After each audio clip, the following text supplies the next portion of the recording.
সারা দেশে হাম ও হামের উপসর্গে আক্রান্ত শিশুদের মৃত্যু পরিস্থিতি উদ্বেগজনক হারে বেড়েই চলেছে। দেশে হাম ও হামের উপসর্গ নিয়ে গেল ২৪ ঘন্টায় আরও ৮ শিশুর মৃত্যু হয়েছে। এর মধ্যে ২টি শিশুর হামের মৃত্যুর বিষয়টি নিশ্চিত করেছে স্বাস্থ্য অধিদপ্তর। বাকি ৬টি শিশু হামের উপসর্গ নিয়ে মারা গেছে। একই সময় হামের উপসর্গ নিয়ে দেশের বিভিন্ন হাসপাতালে ভর্তি হয়েছেন ৮১১ শিশু, আর হাম শনাক্ত হয়েছে ৯২ শিশুর। বৃহস্পতিবার স্বাস্থ্য অধিদপ্তরের সর্বশেষ প্রতিবেদনে এই তথ্য জানানো হয়। বিস্তারিত জানাচ্ছেন মিশেল বিনতে আনোয়ার। রাজশাহী মেডিকেল কলেজ হাসপাতালে হামের উপসর্গ নিয়ে এক শিশুর মৃত্যু হয়েছে। গেল ২৪ ঘন্টায় নতুন করে ভর্তি হয়েছে ১১ জন। বর্তমানে চিকিৎসাধীন রয়েছে ১৪৫ জন। রাজশাহী মেডিকেলের তথ্য অনুযায়ী এ পর্যন্ত হামে মৃত্যু হয়েছে ৫১ জনের।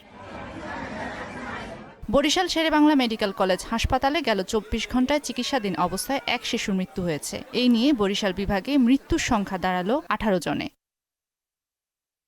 সংক্রমণ বাড়লেও সরকারি হাসপাতালে সুচিকিৎসা পাচ্ছেন না বলে অভিযোগ করেছেন স্বজনরা। শীত তো পাইই নাই, তারপরে এত ধুলা বালি ময়লা, যার জন্য আরো বাচ্চা অসুস্থ হয়ে যাইতে আছে। ৩ রাত শেষ হয়েছে, আজকে 4 দিনে পড়ছে, কিন্তু আমার বাচ্চা আমি সুস্থ দেখি না।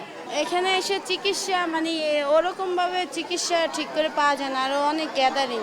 চিকিৎসকরা বলছেন হঠাৎ করে হামের প্রকোপ বেড়ে যাওয়ায় চিকিৎসা দিতে গিয়ে চ্যালেঞ্জের মুখে পড়ছেন তারা। ১,০০০ বেডের হাসপাতাল হলো, এখানে রোগী থাকে সবসময় ২,০০০+।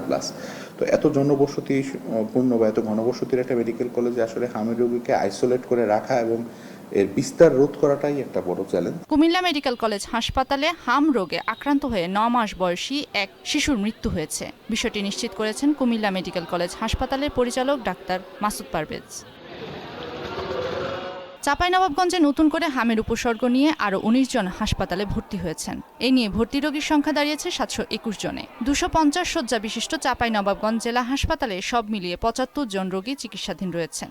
হাম হবে এটা নিয়ে আতঙ্কিত হওয়ার দরকার নাই, তবে সেটা যেহেতু এখন মহামারী আকার রূপ নিয়েছে, এটা মাথায় প্রথমে আনতে হবে যে এটা হাম হতে পারে। নেত্রকোনায় হাম ও হামের উপসর্গ নিয়ে হাসপাতালে আসা রোগীর সংখ্যা ২১৮ জন। বর্তমানে হাসপাতালের আইসোলেশন ওয়ার্ডে চিকিৎসাধীন রয়েছেন ২১ জন। ময়মনসিংহ মেডিকেল কলেজ হাসপাতালে হামে আক্রান্ত হয়ে নতুন রোগী ভর্তি হয়েছে ৩৩ জন। সিরাজগঞ্জ জেলায় গেল ২৪ ঘন্টায় নতুন করে ৮ জন হামের উপসর্গ নিয়ে ভর্তি হয়েছে। হামের প্রকোপ থেকে রক্ষা পেতে জনসাধারণকে সতর্ক থাকার পাশাপাশি শিশুদের সময়মতো টিকা দেওয়ার আহ্বান জানিয়েছেন চিকিৎসকরা। মিশেল বিনতে আনোয়ার, মোহনা সংবাদ।